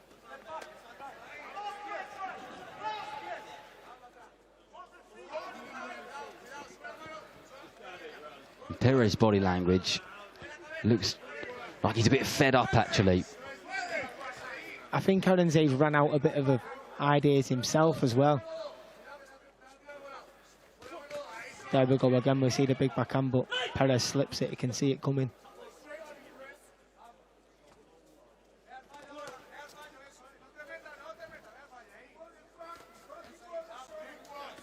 A bit more of a combo there from Perez, who gets tied up once again.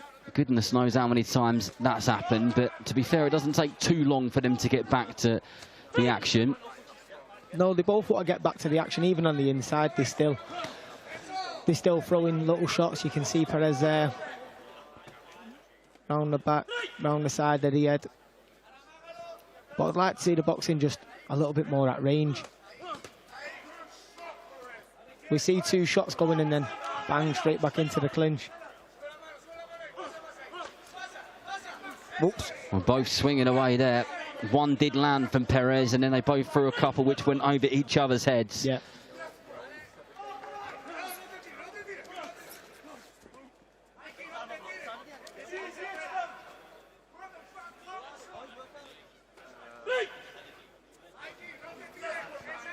I tell you whose arms will be aching tomorrow, Zach. Not yours. Yeah, you beat me to it. Did you see the strength of the man then? Got triceps like Arnie.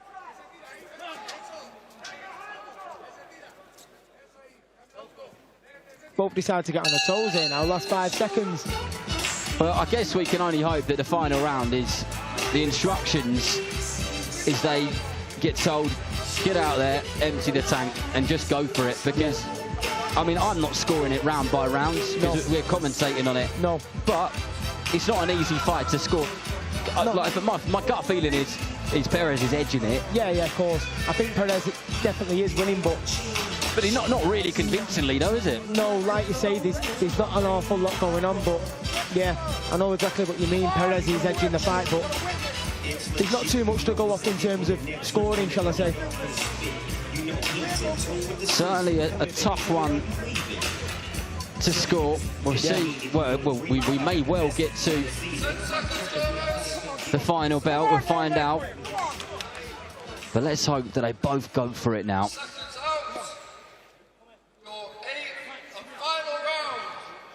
I think Perez now, you know, he's going to want to get through the fight, no injuries, no cuts, and see it out and move on. Whereas Arinze here, you never know, he might throw the kitchen sink at it. He's undefeated. He's not going to want to let that all go, so who knows? And like we said in the opening round or in the ring walks, it's a great opportunity for him. Massive show. It is. Probably event of the year when it comes to British boxing. Lots of eyes watching. He needs to find something from somewhere. And Perez making him miss there. He did try the same thing 3 times in a row, though. Yeah, you can't do that with Perez. He's livened up a little bit here this round. Energy coming out of that corner. And for Cubans, I think they're just trying to get him going a bit. I tell you what, I'd have liked to watch the man this close 10 years ago. Absolutely.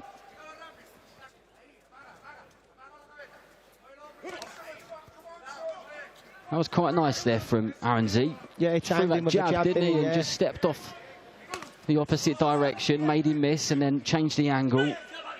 You can just hear the lever exchange from ringside sometimes. You don't know where the shot's landed. You can't even see it, but you can hear it.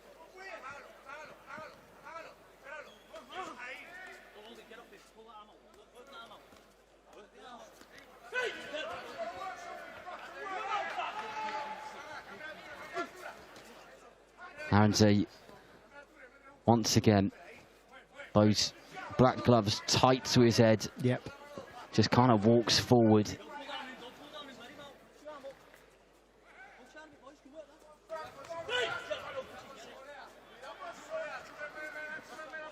I don't think anyone's landed a clean 1-2, have they?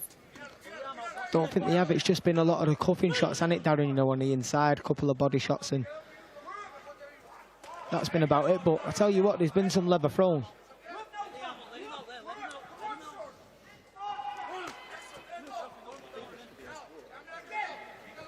Just hearing a few buzzes around ringside. A few people wondering maybe this might be going the direction of a draw, Zach. Yeah, I heard the same then. You wouldn't argue with that, would you? I don't think you can. I think Perez has tried to be the better, well, the neater boxer, shall I say, but it's not happened. They've not really gelled, and it's been very the same, as you say, all through all the 8 rounds.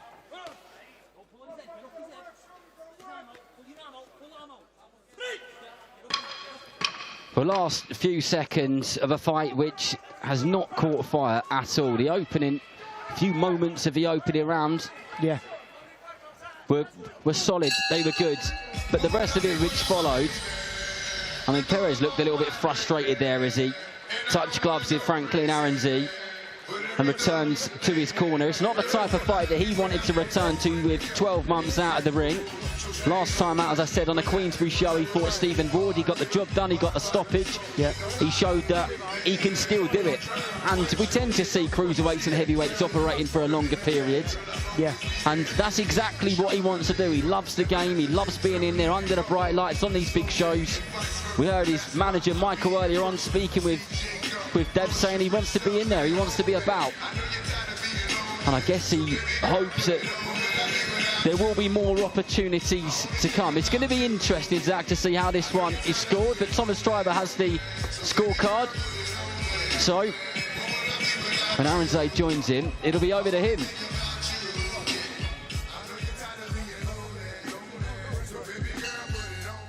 Ladies and gentlemen, after 8 rounds of boxing, our referee in charge, Darren Sargentson, scores the contest 78-74 for your winner, Mike the Rebel Perez. Well done to Mike Perez, who gets the decision. That is his 32nd victory in his very long professional career.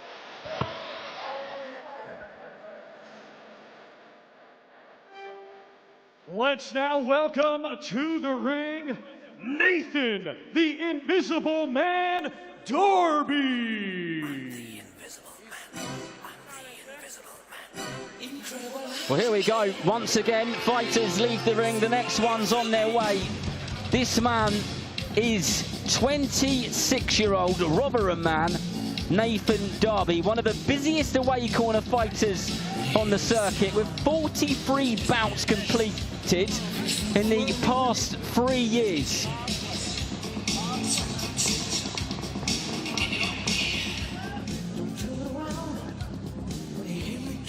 And now let's welcome to the ring, Bobby Flash Flood.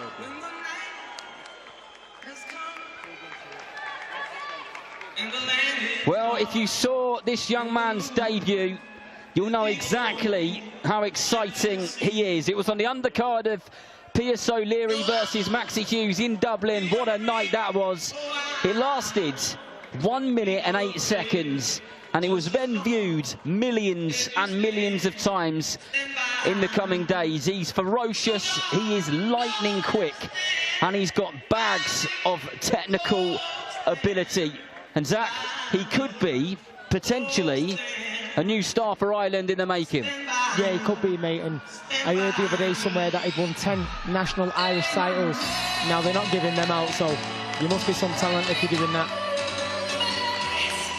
A very much standout amateur fighter as he makes his way to the ring with the bright lights on him, a big smile on his face, and ready to try and do exactly what he did last time once again. Ladies and gentlemen, this bout is scheduled for 4 rounds in the super welterweight division. Brought to you by Frank Warren for Queensberry in association with Platform Sport, along with their great sponsors, Mr. Q Casino, That Prize Guy, Global Next Trade, Flexi-Mize, Riot Season, and Bow Nutrition. When the bell rings, our referee in charge and scoring the contest will be Howard Foster. Introducing first, fighting out of the red corner, he comes to the ring wearing black with white and weighed in officially at 156.4 pounds. Coming to us from Rotherham, England, he is a veteran of 43 professional bouts. Ladies and gentlemen, please welcome Nathan, the Invisible Man, Darby. And his opponent across the ring, fighting out of the blue corner, he comes to the ring wearing black, white, and orange, and weighed in officially at 155.9 pounds. Hailing from Dublin, Ireland, he had a stellar amateur career, becoming a 10-time Irish national champion, and now as a professional. Undefeated with 1 win. That 1 win comes by way of knockout. Ladies and gentlemen, here is Bobby Flash Flood.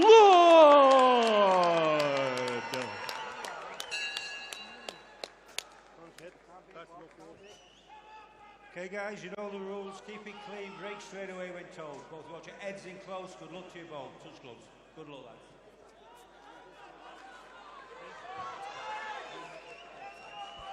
Well, here we go again. Quick turnaround for Bobby Flood. Fight number 2 for him in the professional side of the game. He's straight out on that front foot, exactly the same way he opened his debut in there against a very experienced away corner fighter in Nathan Darby, who has 37 defeats on his record, but only 1 person has managed to get him out of there.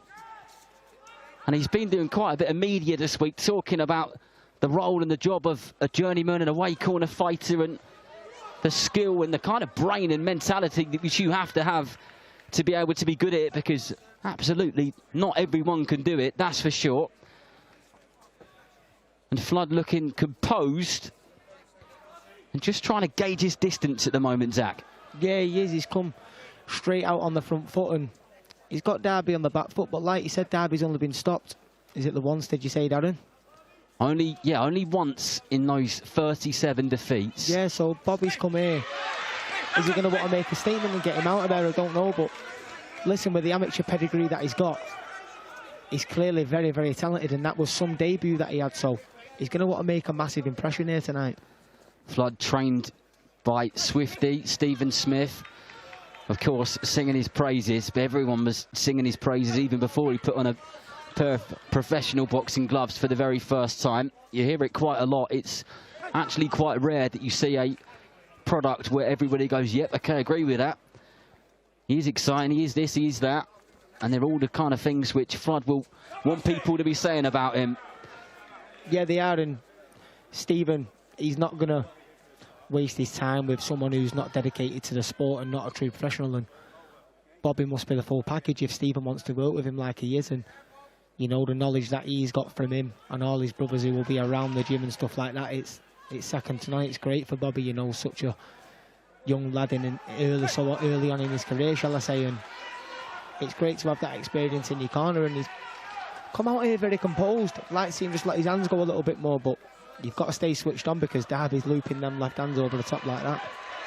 Well, bang on, success absolutely breeds success. Flood just stalking Darby around the ring here. And Darby goes by the nickname of the Invisible Man, and you can see why, because he's pretty fluent on those feet of his. And he's good at getting out of the danger zone when he needs to, but the hand speed of Flood is rapid. Yeah. And he throws a brilliant short right hand, Zach. He does, and he looped that uppercut then, and it ended up hitting him in Darby in the edge, you know, because of the way he's dipping down to his left, being in that southpaw stance. But I can understand why they call him the Invisible Man. I don't think he stopped moving, Darren. It's exactly the sort of opponent which Flood needs. Yeah, it is, but it can also be the opponent where it's very frustrating because they're not setting, you're not allowing yourself to set, they're not letting Bobby set, you know, where every time he stops, he moves again. So, as you can see there, Bobby steps back, it's frustrating work. But that was the right thing to do, wasn't it? Because you can see he's doing some problem solving in real time, isn't he? Yeah, but I like that then as he comes in, he's trying to catch him as Darby's launched his attack, so that might be the best thing to do at the minute, shall I say. Well, I was going to say that, I mean, in an ideal world for Flood, it's going to be about trying to cut the ring off. Yeah. But Darby knows that trick, doesn't he? Of course he does. He's too good at that. So if it isn't cutting the ring off, how does he get his shots off against the Invisible Man? I think how we've done it then, you know, when Darby does look to launch an attack, he's going to have to time him. As Darby's launching the attack, he's going to have to be ready, Bobby, and time him on the way, you know, maybe step back and get his own shots off. Or if he does start to get him tired, you know, because he's putting that pressure on Darby, he's going to be doing a lot of moving. There's going to be a point where he's going to look to get the grab or get an hold, so let his hands go before Darby can maybe get that, or just put the pressure on him, keep putting the pressure on. I know it's only 6 rounds, so we might see it through, but I think it's going to be a frustrating night because the Invisible Man's not going to stop moving.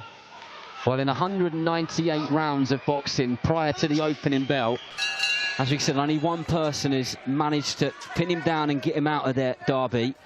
So if Flood does manage to do that, he would have done a very good job indeed. But both fighters straight back to doing what they were doing in the opening round. And Flood doing a good job of cutting off that ring. But he's got a skilled operator in his hands who gets through with a straight left hand. And there's that uppercut again, which Zach Miller had picked up on. Yeah, Bobby's got a lovely tidy guard, you know, you can see the skill set, and he's got rapid hands when he does let him go, Darren. They're very, very fast. It's just getting in that position to let him go.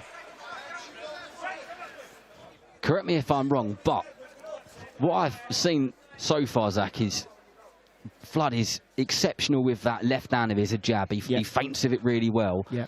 And then he'll throw that right hand. It'll be a right hook, it'll be straight right hand. Yeah. And what Darby's amazing at is getting underneath it, isn't he? You seen then he got underneath it, tied him up and tried to turn him. He's smart, he's been in here and he's seen it all, so Bobby's going to want to try and get the job done here now in better fashion than anybody else, shall I say. But that was a lovely jab then. You can see again there, Darby ties him up, turns him. He's a clever man.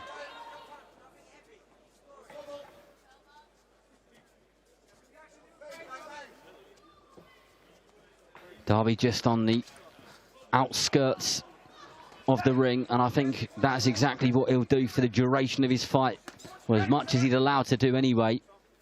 Yeah, and he looks like he's not going to throw, and then he'll sling that left hand in.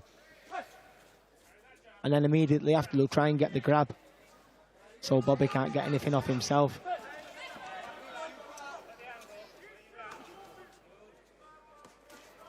There you go, see him try and get the grab then, but Bobby's footwork was good, he stepped back.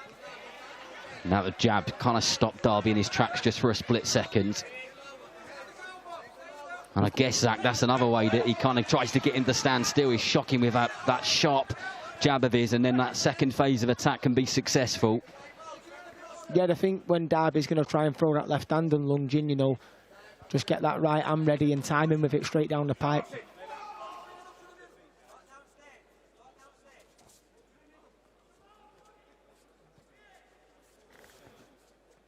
A 10-time Irish national champion in the amateurs was Flood.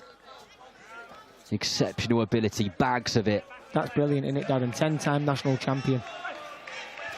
It's one of those names that you heard a long time ago, because you hear little whispers and echoes of who's on the way up and who's going to be doing what, and who to be excited about, and Flood was always one of those. Yeah, and I think it's brilliant how you can, when they were saying his name, you know, announcing the name, the ring announcer tribe, but you can hear a few, he's brought a few over from Ireland, and it's great to see. They've come over here, they know he's not in a big fight, he's not in a massive fight, but they're still coming to support him, which is fantastic, and you need that early on in your career.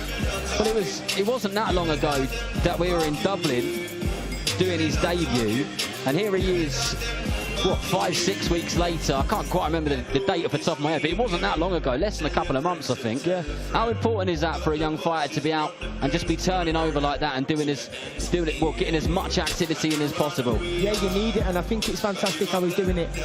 He's on the big stage and he's doing it, you know, he's getting under the big lights in the big arenas as well on the big shows, so it's even better, you know, he's not doing it on the small hall scene, he's coming to the big shows, he's performing, and then he gets to watch a night of fantastic boxing, which I hope he stays behind tonight and watches, because it's going to be a top night.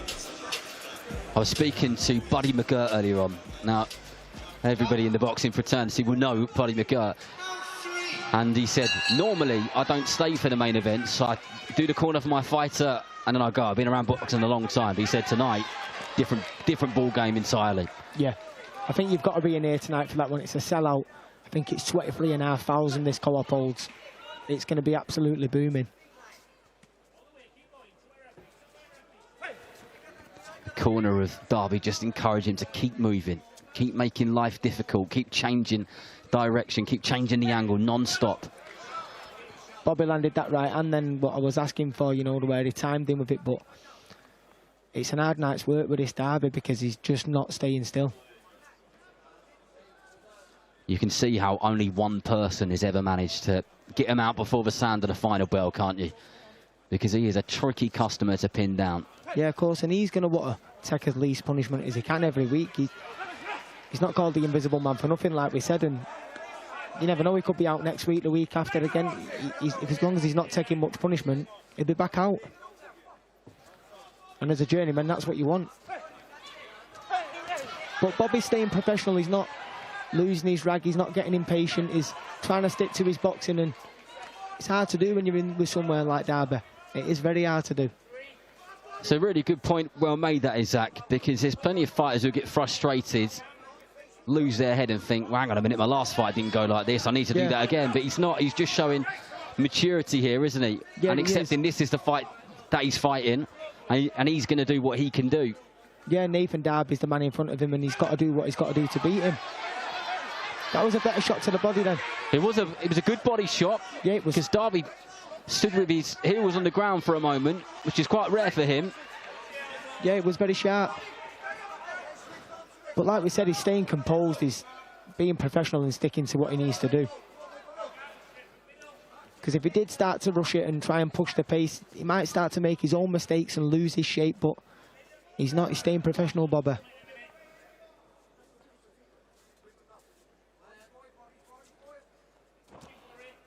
You can see Darby there having a walk and then fainting, looking like he's going to throw. He's trying every trick in the book. Lovely body shot on the way in. That's where he needs to be timing the shots. That's where the success is coming, isn't it? Yeah. He's just landing those little hooks and uppercuts under the elbows of Darby. And you saw Darby take a big, deep breath after that one. He sunk it right in, did Flood. Yeah, he did, and they're very sharp, so there's definitely something behind him as well.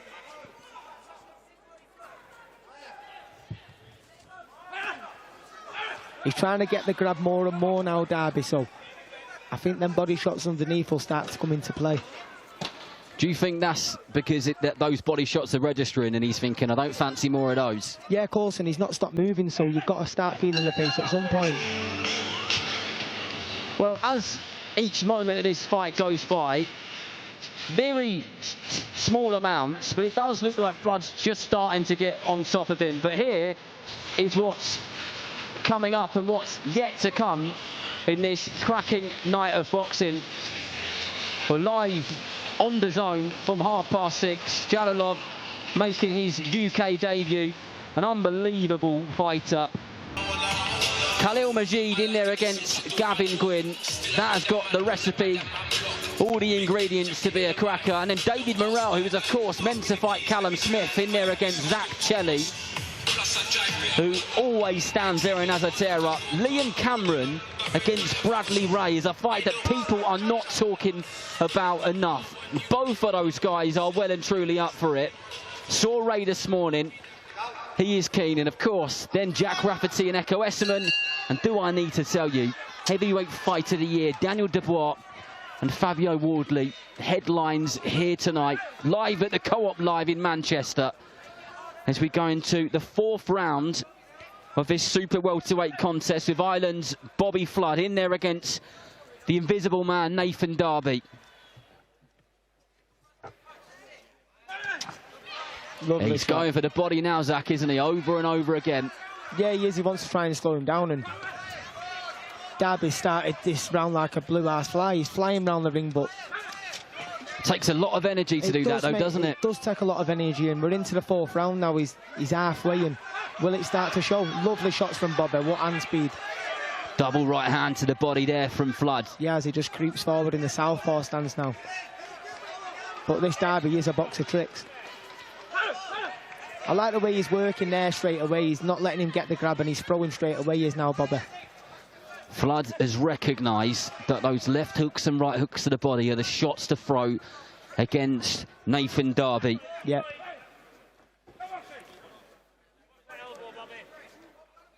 Even when Darby does get the grab, Bobby's looking to throw now, just hit him anywhere.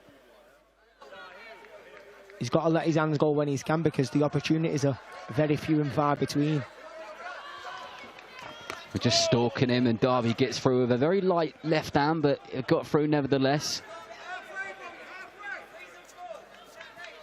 And here he comes again, itching to get his man in the corner, but he won't keep him there for too long unless he can land something relatively significant. That was a good one too then. There's that right hook to the body go.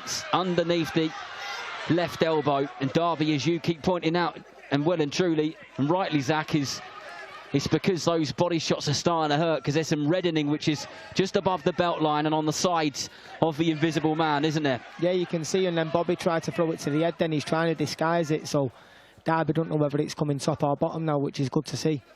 He's switching it up, Bobby, but I like the way it's just no nonsense. He's not dropping his hands and waving him on, getting frustrated, Bobby. He's just sticking to what he needs to do. And that was a good backhand and the body shot underneath, Darren. Timing was brilliant there from Flood. A combination, couple upstairs and a right hand on the left-hand side of Darby once again. Yeah, he took a little half a step back, and again, he's trying to time that shot now, which is good to see. He's learning. The Irishman senses, well, I sense that he's starting to get into his groove, and he's starting to enjoy this a bit more now. He is, and he's adapting to what Darby's doing, which is mega to see. I think Darby's moaning about one going low there, but the thing is Darby, he's putting his head down, isn't he? So, and he's lowering his position. His legs are dropping. It might happen.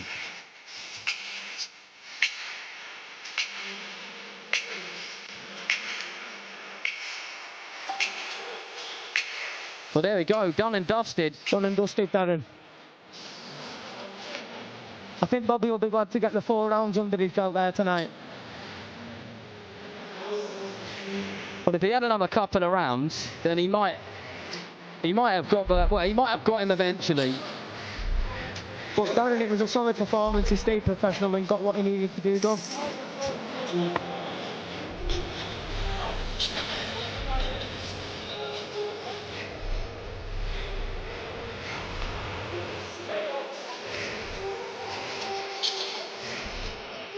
Well, over to Thomas Schreiber for the scores.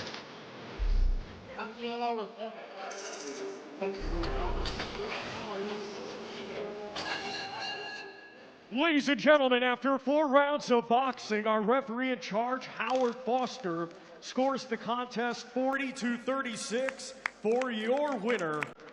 And still undefeated, Bobby Flash Glove.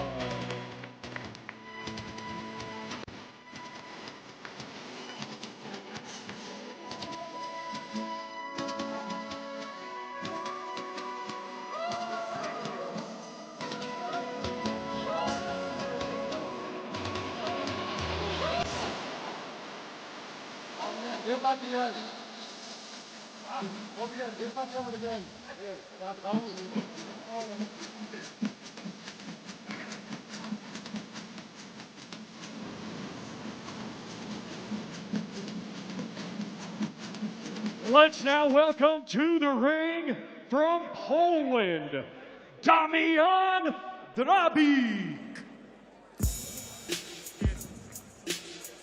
Well, this is the final fight on the prelims before the main card starts live exclusively on DAZN. And this man is Damian Darby of Poland. 5 wins on his record, and all 5 of them by knockout, and all 5 of them in the opening round.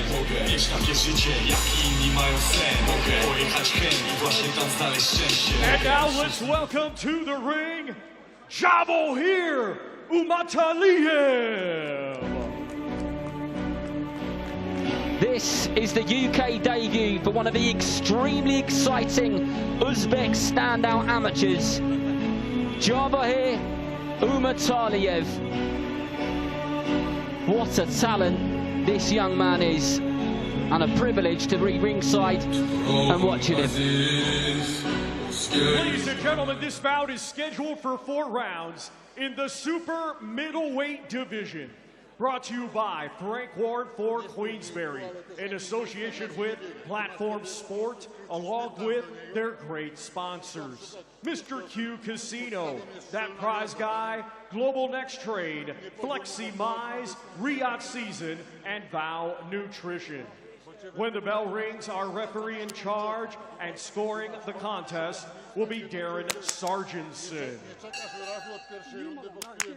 Introducing first, fighting out of the red corner, he comes to the ring wearing solid black trunks and weighed in officially at 171.11 pounds. Coming to us from Tychy, Poland, he brings a professional record of 5 wins, 2 defeats. All 5 wins come by way of knockout. Ladies and gentlemen, please welcome Damian Darby. And his opponent across the ring, fighting out of the blue corner, he comes to the ring wearing black with silver and weighed in at 171.3 pounds. Hailing from Tashkent, Uzbekistan, he had a stellar amateur career, becoming a 2025 World Youth Champion, and now as a professional, undefeated with 1 victory. Ladies and gentlemen, here is here, Umataliev.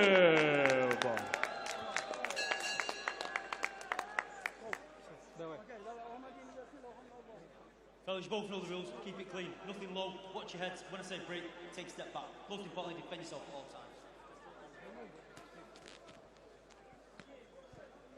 For the final bout on the prelims, Damian Darby of Poland in the solid black shorts, in those red gloves, in there against a amateur sensation, Umataliev of Uzbekistan, one of the great talents from that part of the world.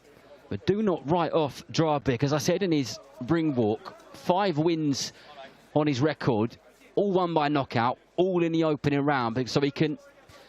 He's obviously got some heavy hands on him, Zach, and yeah, fair play to Umataliev's team, because it's a bit of a risky one to take. Yeah, Umataliev's team, they'll believe in him, you know. He's an exceptional amateur. You can see he's a quality fighter. I watched him at the open workout the other day, just the way he was moving around the ring. You can see he's very talented and well balanced. But listen, Draik here, it's a very, very dangerous fight, you know. Like you said then, he can clearly punch. It doesn't matter who he's stopping. He's still stopping him, and it's early on. We're talking about the first round, Darren, so he's clearly got thunder in his hands from the opening bell. We talk about the amateur stars and hearing names, and we spoke about it with Bobby Flood, and had a conversation with a good friend of mine, a fellow commentator, Andy Clark, about Umataliev, who covered pretty much every single one of his fights in major competitions when he was coming up, and he spoke incredibly highly of him and what a talent he is. And this is fight number 2 for him on the pro side of the game. It's going to be interesting to see how he adapts. Not everyone can adapt and overcome the obstacles which come in your way on the paid side of the sport, Zach. No, who's to say, you know, you can get the best amateur ever, but who's to say they're going to be the best as a pro? But Umataliev's boxing well here. I like the way he's using the front hand to just keep that distance. He's poking and poking, and he'll stab the jab through, but he'll probably start to throw the backhand off that shortly. And he's skipping round, and he stops. See how he stopped straight in the middle of the ring? He wants a bit of distance behind him in case he does need to move back. Well, this one scheduled for 4 rounds as we go into the last minute of the opening one. And so much yet to come, live on DAZN from 6:30 p.m. British Summer Time. Lovely shot. Beautiful shot to the body there from Umataliev. Yeah, he threw a 3-shot combination, but he changed the pace on the last shot, which can sometimes catch the opponent out. He threw 2 a little bit slower, then whipped the last one in.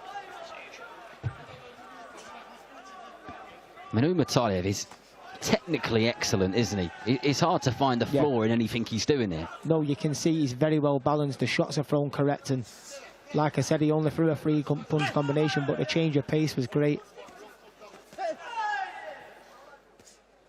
And he's not afraid, you know. You see a lot of the amateurs who come through, they want to keep moving and not take the shots on the gloves, but he's not scared to, you know, stand there and block them and return. Umataliev with that southpaw jab of his, just poking it through the tiny little gap in the guard of the Polishman over and over again. Lovely shot. Good timing. Yeah, very good. Draik's in some shape, isn't he? He is. You could rate carrots on those abs. You could. I'm sure I've seen him on the front of my Calvin Klein boxes. Go on the packet.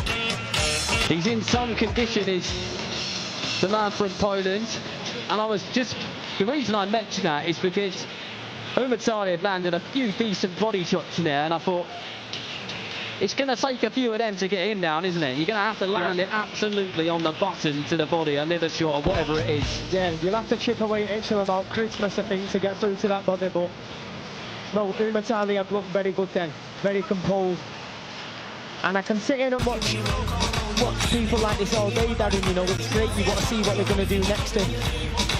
It's a top quality fighter, and you can see that. I've only seen 1 round there, but the way he's composed in the amateur pedigree, you can see that. And listen, all from that side of the world there, they're tough.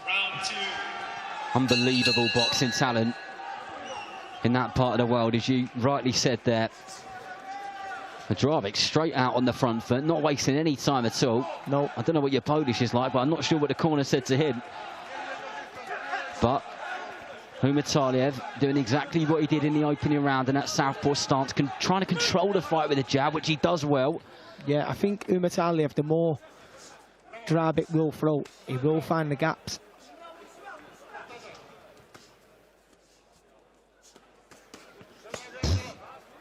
Beautiful combination work there, body and head and body. Head and body. He doesn't just change the shots, he changes the rhythm of them, doesn't he? Yeah, he does. Like I said, he changes the pace on the shots, which that's a skill in itself. It catches your opponents out, and he won't stay there too long. He won't sit and admire it. He'll move his feet, reset himself, and go again. But Draik's putting it on him. He's not come here to roll over. He's come here to try and do a job. Lovely footwork, and then holds the centre of the ring.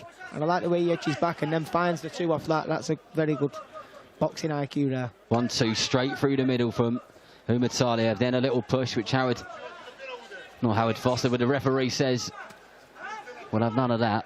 Darren Sargent, sorry, he was just above me, couldn't see who it was.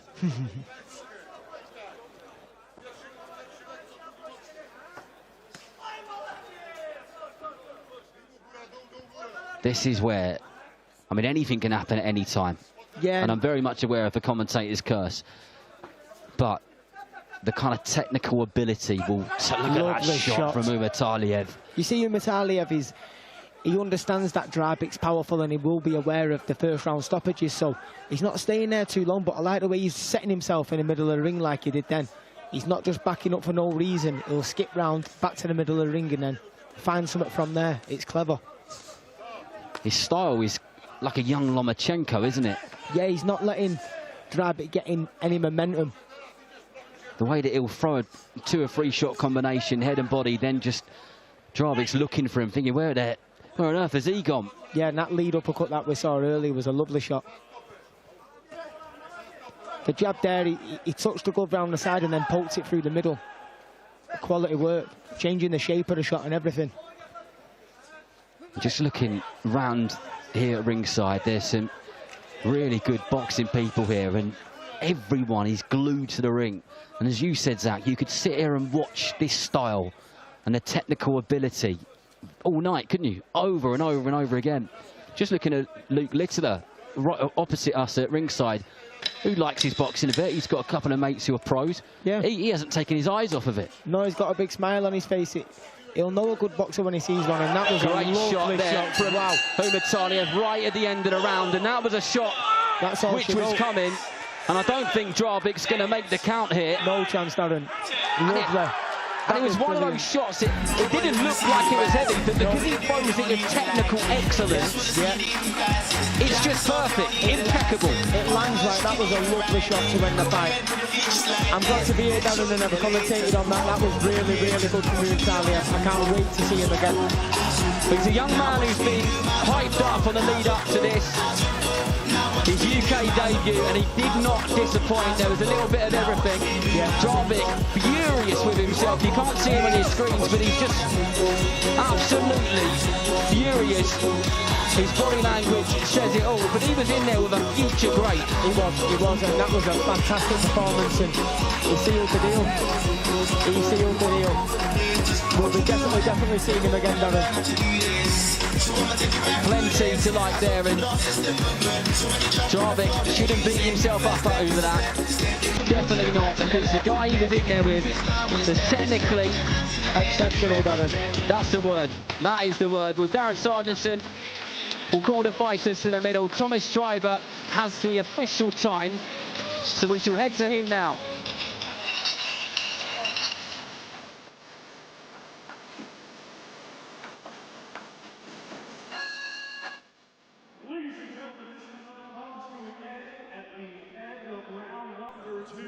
Therefore, your winner by way of knockout and still undefeated, Jabohir Umataliev.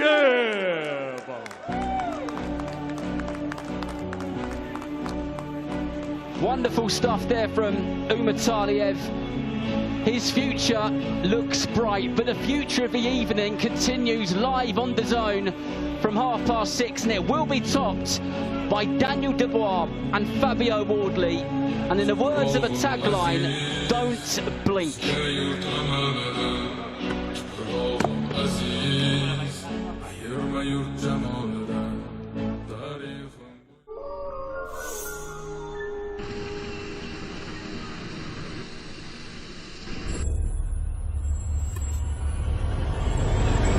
can't stop what you can't see. Don't let your guard down. Don't get distracted. Don't blink.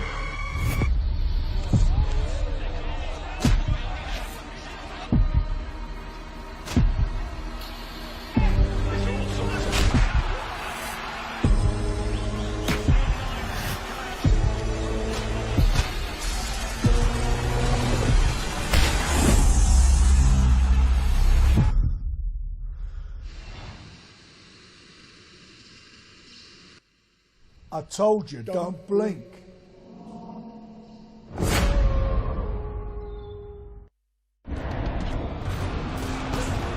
Fight Night on DAZN, brought to you by That Prize Guy.